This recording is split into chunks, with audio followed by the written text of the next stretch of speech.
Olá, boa noite, gente. Eu sou a Carmen Vitória e hoje vou estar aqui conversando com vocês pela telinha. Quero agradecer à Casa Ana Catarina pelo convite, que é uma casa que me é muito querida. Mas antes de nós começarmos a conversar, vamos agradecer a Jesus primeiro, à espiritualidade, aos mentores da casa, pedindo que, enquanto nós estamos aqui falando, esses mentores possam estar na casa de cada um de vocês também, trazendo bons eflúvios de paz, de harmonia, de tranquilidade, principalmente nesses tempos tão difíceis que nós estamos vivendo. Então, que Jesus esteja no coração de cada um, enquanto nós, vamos dizer assim, batemos um papo aqui sobre justamente Jesus e sobre o Evangelho, que é a base de toda a doutrina de Jesus, de todos os ensinamentos de Jesus. Nós estaremos falando hoje do capítulo 1 do Evangelho, Não Vim Destruir a Lei. E já no item 1, esse capítulo nos fala: Não penseis que eu vim destruir a lei ou os profetas.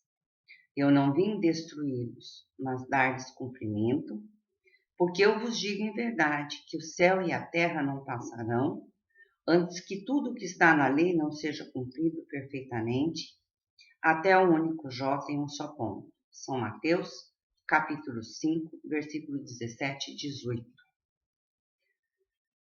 Quando ele nos fala até que seja cumprido um único J em um único ponto, Jesus nos fala isso porque os judeus, os doutores da lei, à época da vinda de Jesus, eram muito atentos a cada palavra da lei. E, por vezes, discutiam pontos e vírgulas, o que significa o quê? Discutiam minúcias. Enquanto essas minúcias todas não forem cumpridas, não passará. E ele nos fala também que ele não veio destruir a lei. Ele veio complementá-la. E dentro desse contexto, nós vamos ter três revelações. Uma que foi Jesus, a que antecedeu Jesus, que foi Moisés, e Jesus nos fala no Evangelho do Consolador, que veio posteriormente, que é o Espiritismo. Moisés foi uma pessoa tão imperfeita quanto qualquer um de nós, mas um médium muito grande. Moisés foi criado dentro das casas egípcias, dentro dos templos egípcios. Foi criado como um faraó, para suceder o faraó. Tanto que o faraó da época tinha uma predileção por Moisés, que comandava os exércitos do faraó. Então, Moisés, antes de ser Moisés, foi terrível. O Moisés, antes de ser o Moisés que está lá na Bíblia, no Velho Testamento, ele não foi flor que se cheirasse. Porque ele foi criado com base na educação egípcia. E dentro dessa educação egípcia, que era uma sociedade onde os sacerdotes tinham domínio de tudo, para você ser um médico, por exemplo, no Egito Antigo, você tinha que se tornar primeiro um sacerdote, para depois aprender a medicina. E Moisés teve esse convívio, então Moisés aprendeu muito sobre a alquimia. O que é a alquimia? A alquimia é a mãe de todas as ciências. Foi da alquimia que surgiu a medicina, a matemática, a astronomia. Então, na verdade, a alquimia é um conhecimento geral. E Moisés tinha um conhecimento muito grande dessa alquimia. Na verdade, era um alquimista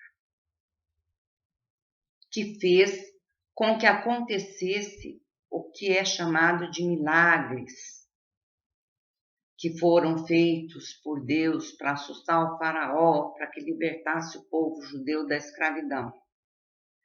Na verdade, são fenômenos físicos que aconteceram e que Moisés sabia o tempo, a hora onde esses fenômenos iam ocorrer e podia ameaçar o faraó com isso, assim, vamos dizer. Moisés libertou o povo do Egito, mas era um povo muito indisciplinado.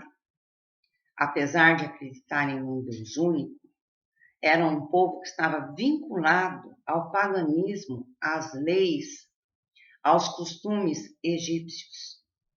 E Moisés precisava, de alguma forma, disciplinar esse povo para poder conduzi-los pelo período que conduziu até a terra prometida.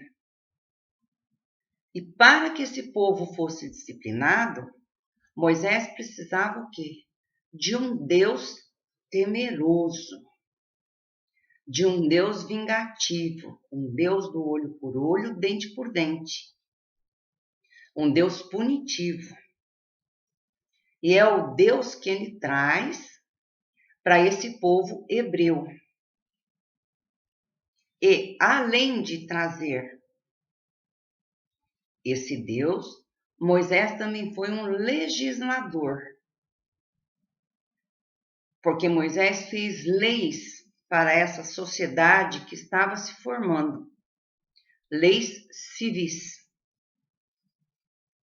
Sempre baseada na divindade, para que o povo respeitasse. Ele nos trouxe a tábua dos 10 mandamentos. E se nós observarmos os 10 mandamentos, não vou repetir todos aqui, mas se nós observarmos, nós vamos ver aqui, não tomeis em vão o nome do Senhor, não matareis, não cometereis adultério, não furtareis, não prestareis falso testemunho, não desejareis a mulher dos outros. Isso é um tempo de verbo que nós chamamos imperativo. E o tempo imperativo, ele é um tempo que ordena, ele dá ordem e subentende consequências. Então, quando ele fala não matareis, ele está dizendo não mates, porque se você fizer isso, haverá consequências.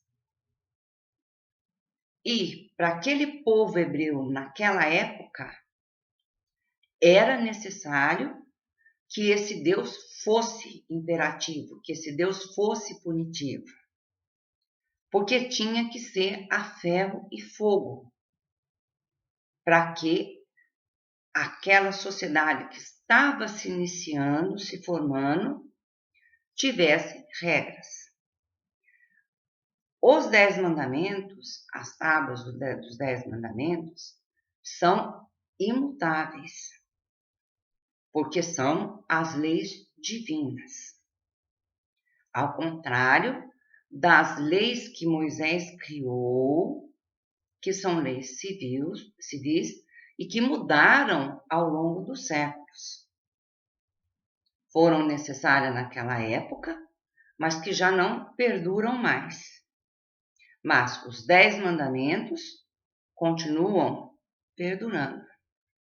E foi assim, esse Deus punitivo, esse Deus bravo, até a vinda de Jesus. Quando Jesus reencarnou, Jesus nos trouxe um resumo, vamos dizer assim, dos 10 mandamentos, quando nos disse: ama a Deus sobre todas as coisas, ama teu próximo como a ti mesmo, e faça aos outros o que gostarias que vos fosse feito. Esses 3 princípios, comum a todas as religiões que nós temos hoje, resumem os 10 mandamentos. Porque se eu amo meu próximo como a mim mesmo, não vou matá-lo, não vou prestar falso testemunho contra ele, não vou cobiçar aquilo que ele tem. E Jesus nos trouxe na sua mansuetude. Mas vejam bem, não confundam a mansuetude de Jesus com conivência com o erro. Porque Jesus não era conivente com as coisas erradas. Ao contrário, ele era bem severo nesse aspecto. Mas ele era manso na maneira de trazer as coisas. E Jesus nos traz o Deus bom, o Deus misericordioso. Jesus vem e nos traz o sentido de que nós somos eternos, que a vida continua após a morte. Ele nos traz o sentido da reencarnação, que nós reencarnamos várias vezes. E ele nos traz esse conteúdo de forma muito branda, porque ele nos traz isso com a lei de amor. Que tudo você consegue através da lei de amor. Porque se você ama, você não erra. Se você tem amor pelo seu próximo, você faz o bem. E Jesus, em todas as bem-aventuranças que ele fala no Evangelho, ele nos fala dessa conduta que nós devemos ter. E que nós temos que nos preparar para a vida futura. Para a terra prometida, que na verdade não é um espaço físico neste mundo, mas a vida eterna do Espírito. O que Jesus nos traz é o sentido de reforma interior. Ele nos fala das nossas imperfeições e fala que nós devemos corrigi-las, que nós devemos adquirir as virtudes. E como nós adquirimos as virtudes? Nos libertando dos nossos vícios morais, que se adquirem ao longo das encarnações e encarnações que nós temos. Ele nos fala de maneira velada sobre a lei de causa e efeito, mas mais sobre a questão da reforma íntima, a questão do amor ao próximo e da prática do bem. E ele é enfático nisso daí, e o faz até a sua crucificação. Mesmo lá na cruz, Jesus fala: Pai, perdoai, porque eles não sabem o que fazem. E quando nós falamos de Jesus, nós estamos falando de um espírito puro, que reencarnou no planeta para nos trazer a boa nova. Porque a humanidade estava e ainda está muito presa dentro de si mesma. Nós ainda somos muito egoístas. Nós ainda somos muito intolerantes. Nós ainda não aprendemos a praticar aquilo que Jesus nos trouxe, que foi a humildade, foi a bondade, foi o amor pelo próximo, foi a caridade. e tantas outras coisas mais que ele nos trouxe no seu tempo em que esteve aqui na Terra conosco. A autoridade de Jesus com relação às coisas vinha em função da sua autoridade moral como espírito puro. Mas ele nos diz que não falou tudo, porque a humanidade não estava pronta para ouvir tudo. Ele disse que nos enviaria um Consolador. E aí nós temos a terceira revelação, já que Jesus foi a segunda. A terceira revelação é o Espiritismo, que começa com um fenômeno social, que são as mesas girantes, que era uma brincadeira, como nós tivemos na nossa infância, a brincadeira do copo. Todo mundo conhece a brincadeira do copo. As mesas girantes, na época, eram o que é essa brincadeira do copo para nós. Hoje era uma diversão social. E começaram a observar ali que naquele fenômeno havia uma manifestação de inteligência. E algumas pessoas, quem assistiu o filme Kardec, A Vida de Allan Kardec, viu isso daí. Algumas pessoas se interessam por isso e convidam Allan Kardec, que na época era um professor, o professor Rivarinho, para observar esses fenômenos. E Kardec é muito cético, vejam bem, as pessoas são escolhidas de acordo, né? Escolheram Kardec, que era uma pessoa cética, extremamente cética. Ele não se convence dessa manifestação de inteligência tão facilmente quanto parece. Ao contrário, leva muito tempo.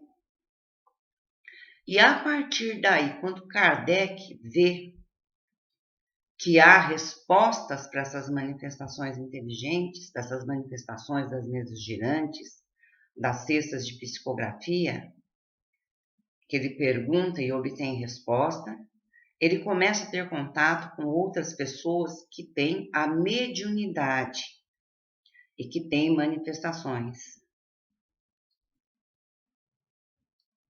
E junto com essas pessoas, ele começa a ouvir. São manifestações de psicofonia, que é quando o médium fala. São manifestações de psicografia, que é quando o médium escreve. E ele vai tomando nota, ele vai fazendo um acervo de todas essas manifestações, junto com esses médiuns. E não foi fácil para Kardec fazer isso no tempo em que foi feito, porque a Igreja Católica era predominante à época, muito predominante. E Kardec sofre muita perseguição por desvendar, vamos dizer assim, essa comunicabilidade entre os dois mundos, que sempre existiu. Mas Kardec foi quem veio e trouxe luz a essa comunicabilidade. E a partir daí, desse acervo que Kardec reuniu, num estudo muito profundo, Kardec começa, com a orientação dos espíritos, a produzir as obras que nós temos hoje, que são o Pentateuco de Kardec, que é o Evangelho segundo o Espiritismo, que nos traz a questão da reforma íntima, da necessidade que nós temos de nos melhorar, de nos reformar. O Livro dos Espíritos, que nos conta o mecanismo dessa comunicabilidade, o mecanismo dessa vida na espiritualidade, se há vida em outros planetas, se não há, que nos fala das leis naturais, nos fala das catástrofes, nos fala de tudo isso daí. O livro dos médiuns, que nos fala das questões mediúnicas, dos tipos de mediunidade, como se manifestam, como acontecem, como nós avaliarmos a veracidade dessas comunicações, se elas estão dentro daquilo que a doutrina pegou ou não. O livro dos médiuns nos traz tudo isso. A Gênese, que é um livro científico, que nos traz a ciência dessas leis naturais, que afetam, estão no nosso plano físico, estão também no plano espiritual. E obras póstumas que são escritos de Kardec, mais muitos escritos na Revista Espírita, muita coisa. Kardec nos deixa um acervo muito grande e nos traz o Espiritismo.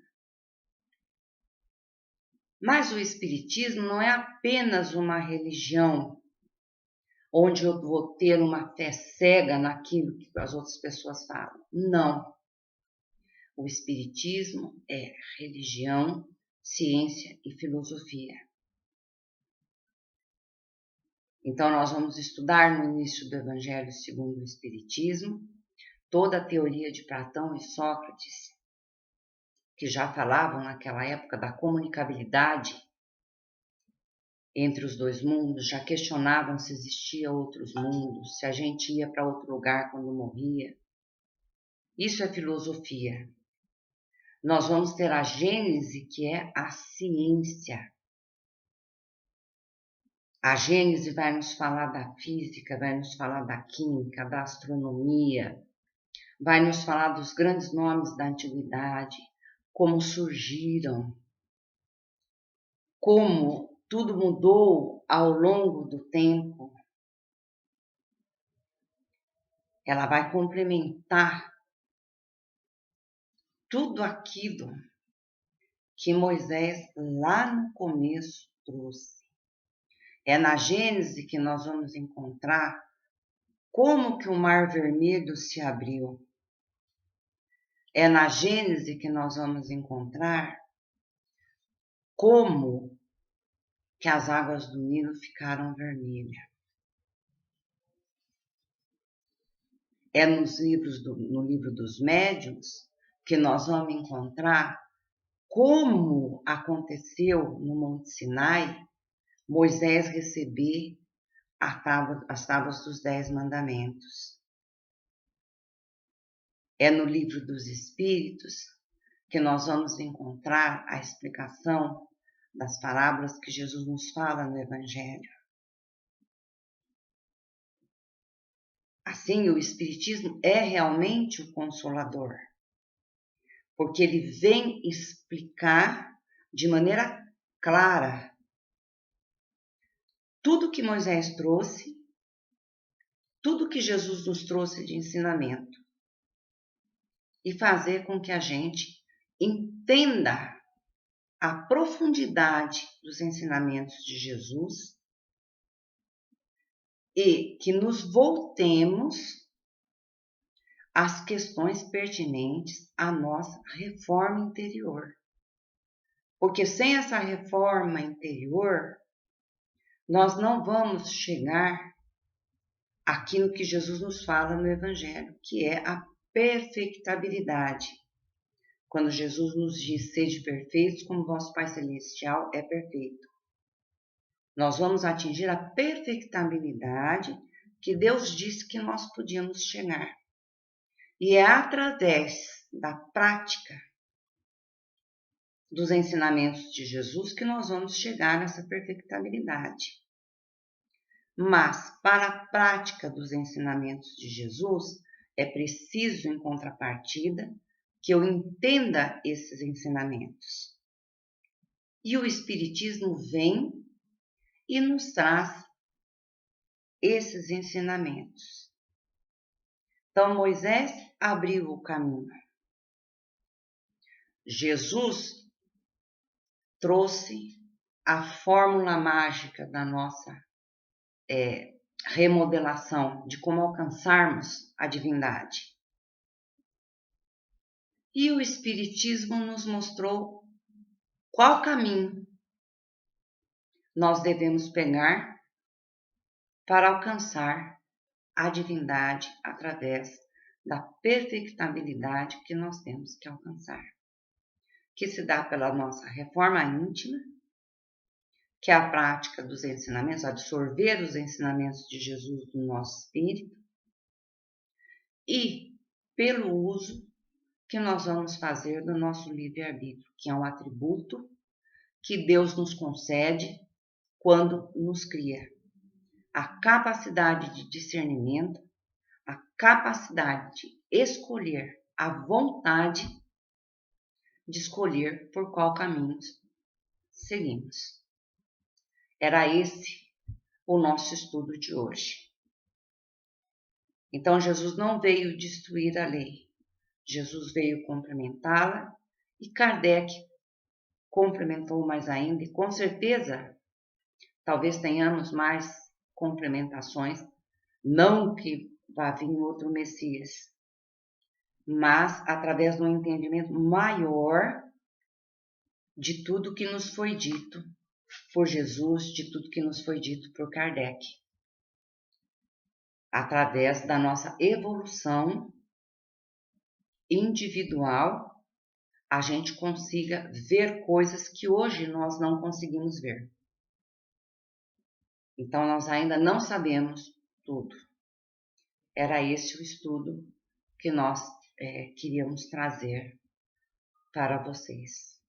Então, mais uma vez, eu agradeço a essa casa, ao Centro Irmã Catarina, a essa espiritualidade amiga que esteve conosco durante todo esse tempo aqui, que nos iluminou para que a gente falasse alguma coisa que trouxesse bem a todos.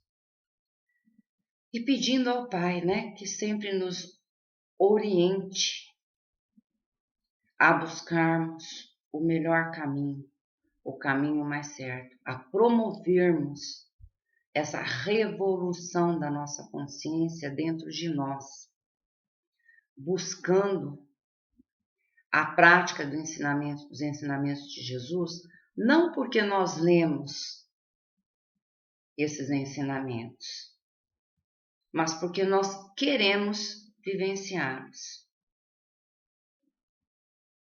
Porque aí nós vamos estar cumprindo o que Jesus nos disse. Ama teu próximo como a ti mesmo e faça aos outros o que gostarias que vos fizesse. E amando a Deus sobre todas as coisas. Porque é no exercício sincero do amor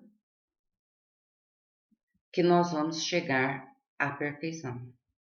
Aquele Deus violento não existe mais. O que ele pede de nós é que nós pratiquemos o amor com amor. Então, muita paz a todos, muito obrigado. Mais uma vez, muito obrigado ao Centro Irmã Catarina pela oportunidade de estarmos juntos aqui. Que o Senhor Jesus esteja no lar e no coração de cada um de vocês. Fiquem em paz, muita luz a todos.